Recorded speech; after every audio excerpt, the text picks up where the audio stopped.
Hi. So I am the head of the U.S. consultancy side of things, so we usually do a lot of the organizing of projects, a lot within the United States, but also like kind of globally. It's this whole team approach. And we always have to give a consultancy talk at every UGM. You know, what have we been doing? What do we do? What's awesome? And it's always a little bit of a challenge because what I think is one of the funnest parts about the consultancy crew with ChemAxon is that we kind of do a little bit of absolutely everything, and we work with absolutely everybody. So I figured a good approach is just to think of it as kind of an informatics pick and mix. We got all kinds of tasty candies, and we're going to just put them in a bag for whatever you'd like to see. So a little bit of the background here is that consultancy is kind of a new thing. The last several years, we've really kind of been ramping it up. And we've got a really nice collection of some various skill sets, and this comes across from the consultancy, from the application science. And we also get to steal some developer time a lot, because he's been gracious enough to lend us some of the mighty developers. So we get to, when we're doing these fun projects, we get to use all kinds of resources. We've got consultants and app size and developers and subcontractors and everybody across the whole globe that have a whole variety of skills and resources. We've got some cool project management. We've got all kinds of software design and toolkit development. And it's all kind of come together for a lot of really cool projects. So I figure perhaps the best way to like go through the updating process is just talk about some of the cool projects we've done, a little bit of the example. And this ranges a lot. There's always your standard bread and butter. I need to get off of ISIS base, help me please. Migrations, database migrations, and project management of custom developments for both in-house projects and third-party products as well. Everyone loves their forms for accessing chemistry, so we'll come in and build you some specialized workflows and forms and train you up how to do them. No, here's the mouse, and they love that. We also do a lot of the specialized developer training because, quite frankly, you can only do so much developer training in one lump, and you've got to know what you're after, or workflow stuff. We also do a lot of like specialized solutions, some thin client stuff, which looks at integrating some in-house tech and existing products. And so we saw that whole Great Plexus presentation last night, which covers a lot of the ground. But once in a while, you have somebody who has a very specific one-off need for those services, and that's really where the consultancy comes in.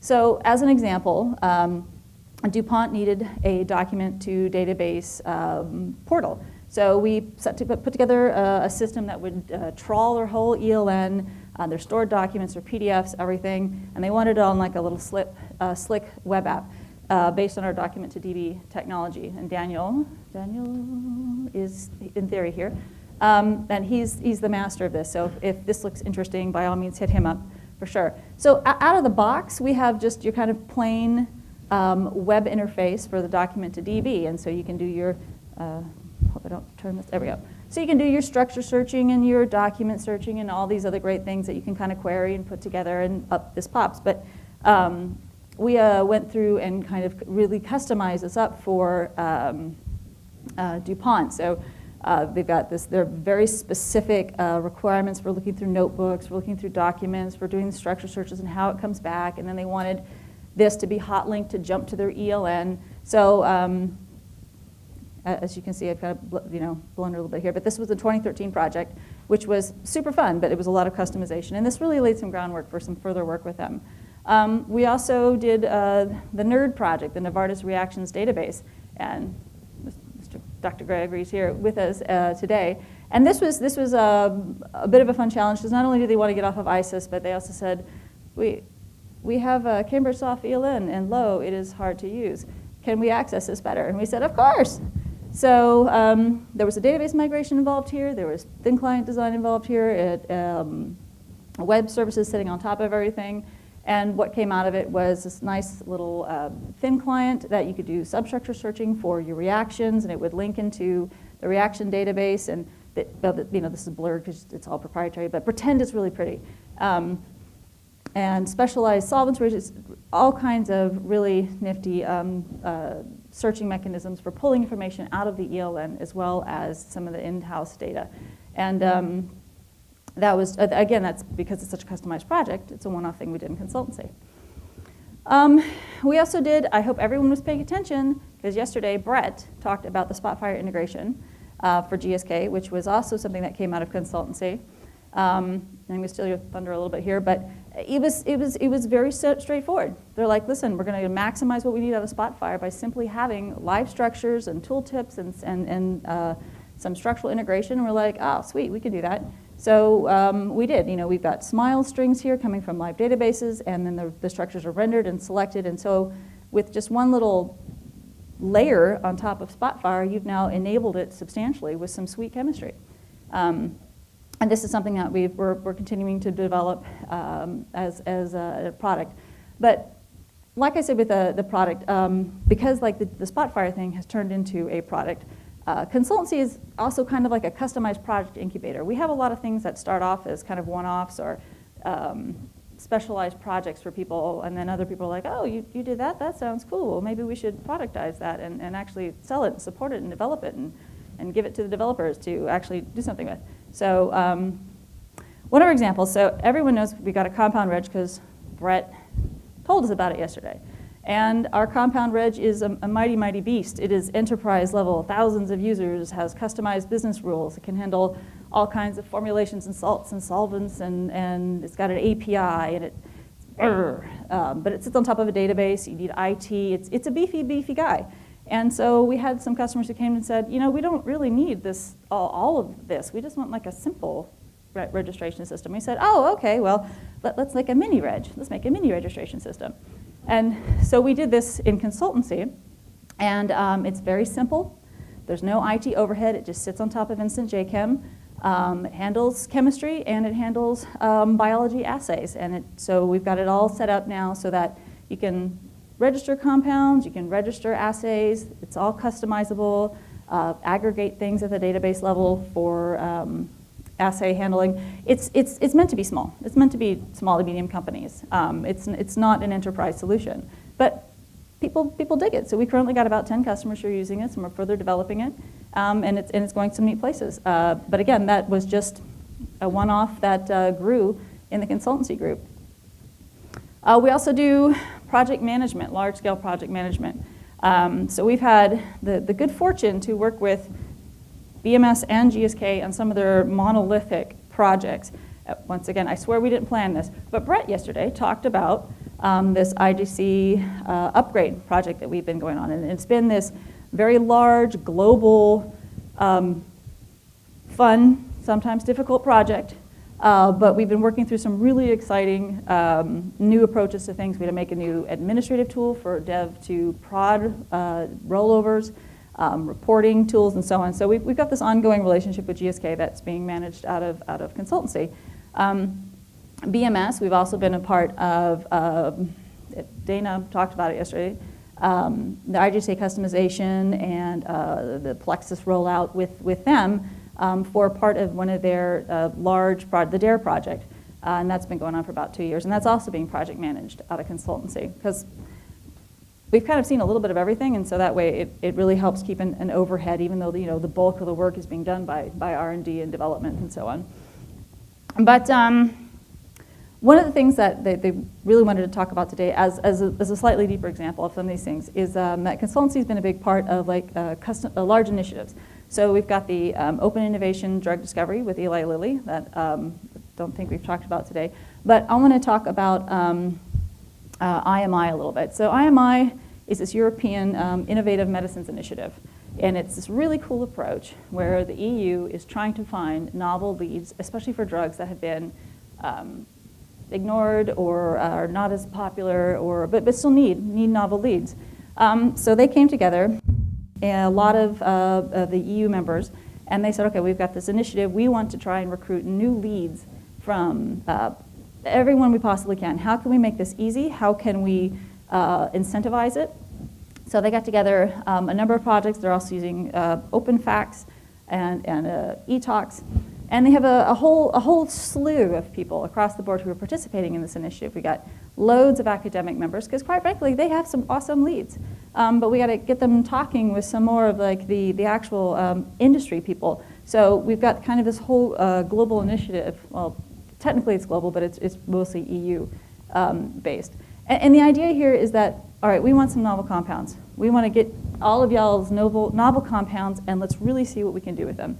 So there's a lot, there was initially about 300,000 compounds from some of those internal members that I showed. And then we also are trying to get, there's another 200,000 from these newly synthesized libraries. And these are going into functionally just a novel compound database. And then we've got other people that we don't have anything to do with, but other people within this project are presenting novel screenings, new ways to screen these compounds and look for potential targets. And that's super duper, because that in theory is going to lead to some novel leads. And this whole project is the ELF project. It's the European Lead Factory. We are making leads with cute acronyms. So part of the ELF program, there's 13 different work packages.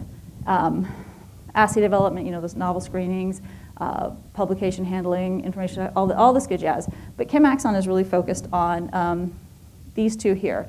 Sourcing chemical library proposals. How can we take your ideas and assess them and do things with them? And then how can we facilitate this giant conglomerate for reviewing these chemical library proposals? Okay, well, basically we got to crowdsource them on one hand, let everybody know that, hey, you can be a part of this. And then and make it easy for the consortium members to submit compounds. And that's all got to go through actual human beings that are going to assess these things. But they need assistance on how to assess these things. So you get your library selection committee, who will look at these things for novelty and innovation and properties and really just kind of sit around and rubber stamp things for this is awesome, this is not, this needs to be reassessed. With that, it's going to come experimental validation, which means they're actually going, if they like your library, they will go off and build it for realsies and then test it. And that's kind of new, because it gets it out of in silico and into actually testing these things. So the architecture of the ChemAxon solution here, in order to help build that assessment, so that submittal and that assessment engine, was it's just a browser. It's going to be super easy for anyone who wants to submit something. But the nice thing is that it sits on top of a workflow engine. And what's great about having an actual workflow engine versus just a series of different portals is that you can really, it's modular. You can change this as it goes. So if you're logging on with nothing more than submitter credentials, you see something very specific and you've only got one particular workflow path. This was particularly important because there's several different workflows involved here. And I think the most important thing to point out here is that you basically have three kinds of users. You've got a consortium member who's already committed to submitting new leads and doing cool things with them. You've got non-EU citizens. So if you're not an EU citizen, you can still submit ideas, and we'll still well, not we, but ELF, will still assess them and see what's exciting about them. But if you're an EU citizen, you can submit neat ideas, and if they go through to library production, they'll pay you. It's not much, but it'll buy you a beer, and that's like total incentive, as well as new drugs and excitement. So having this workflow engine was a really slick way to make all these different caveats come together. And it's all kind of the same, the front end. Once you enter your ideas, they get submitted, they're rejected or accepted, and based on that, it cascades off into, do I pay you, do I not, do you need refinement, do I send you a check? But all of that was really easy because, like most large projects, it's kind of a moving target. Things change all the time, right? But when it was built on top of a super flexible engine, it's not that big a deal. So the process here was pretty straightforward. Just register. Are you human? Yes, great. Put your library in. And you can do this a couple different ways. You can actually sketch a scaffold and then enumerate with Marvin.js.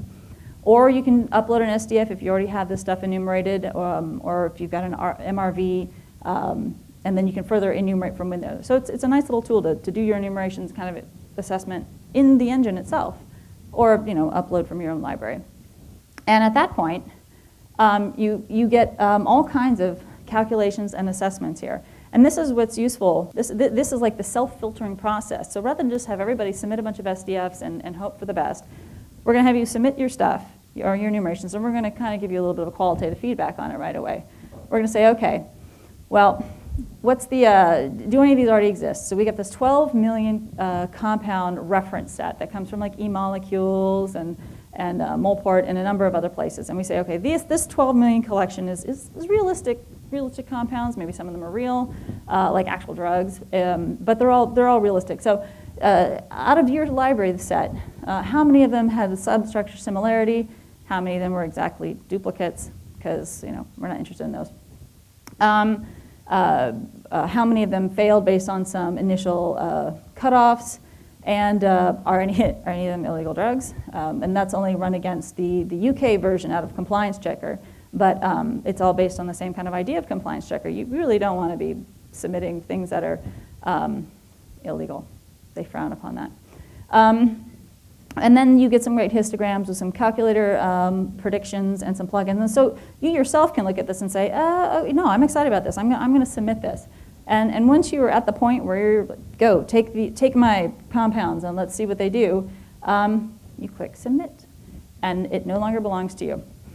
It now belongs to the European Lead Factory. And they do a further screening.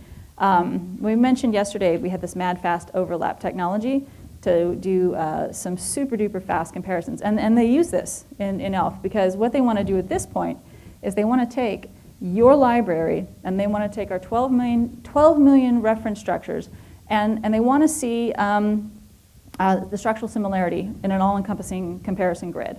Well, 12 million times, let's say you got 1,000 and two-step comparisons. When you're doing this with just straight up fingerprints, even if you've got a beefy system, it's still single-threaded. It would take days to complete 1,000 library. Well, mad fast is appropriately named because this got just crazy sauce. It was in 25 minutes. You can do this all-encompassing 12 million by 1,000 various fingerprint submittal because it's only wrote into the memory once. And this really sped up the submittal and assessment process for the entire consortium, and they dug that. So then you get your humans. They sit around a table, and they say, okay, this made it through all these automated filters so far. Do we like it? And they have their own internal. This is still the stuff that we built, but now it's for the internal people doing assessment, and allows them to make commentary individually and looked at synthetic tractability and do we think we can actually do this? And at that point, it just becomes a 3-point process: approve, make, test, or nope, we reject this, or refine. This is super interesting, but we need you to clean it up a little bit. There's a lot of duplicates or whatever. And they really like this. And here's this long quote that I'm not going to read to you, but the chair library of the selection committee, those little rainbow guys sitting around the table, he's the chair, and he said, this web tool is great. This has made things speed up really well, and we've had over 100 library proposals. It's very straightforward, it's rigorous, it saves us huge time saving, and it helps with error catching. So they really dug that. And it was also part of a general kind of ChemAxon open innovation movement. So we've done this thing with the OIDD, the Open Innovation Drug Discovery with Eli Lilly. Now we've done the ELF, and we also had this open innovation project with AstraZeneca for R&D submittal. So to wrap it up, what is, someone asked yesterday, they're like, professional services, what? And consultancy really is professional services. We help drive product development, we do product customization, product integration, both in-house and our own products, workflow design and management, project management, and just generally creative solutions. And so I'm fairly certain I've hit the buzzword bingo at this point, but that's really what it is. So thank you very much, and I hope I kind of got the general feel there. Hi. Hi. My biggest concern with consultancy projects is that you end up with a customized product which you then have to maintain as the underlying architecture keeps changing. Mm-hmm. So how do you make sure that the products that you deliver through your consultancy are maintainable by your customers as the underlying software keeps evolving? That's an excellent question, and something that we're always really concerned with. And it's a case-by-case situation. Sometimes it's not sitting on something that's going to be that altered down the road. And then at other times, we are very aware of how frameworks change. We have people who have been in the business for a very long time, and they know how things can move over time. So not only are we trying to build something for you, but ideally, you shouldn't ever have to talk to us again. Because the product that we've delivered is something that either can move with upgrades or move with framework changes. But it's the same across the board, right? Whenever you get a custom product delivered to you by, I think, just about anybody, it can't come with a lifetime warranty because everything is always moving and changing. But we want you to be happy. So, sometimes we'll tweak things or, help guide things. And working with you is the most important part there. We want to know, where do you want to be in 2 years, 5 years, whatever. And, we're trying to help keep the product there with you.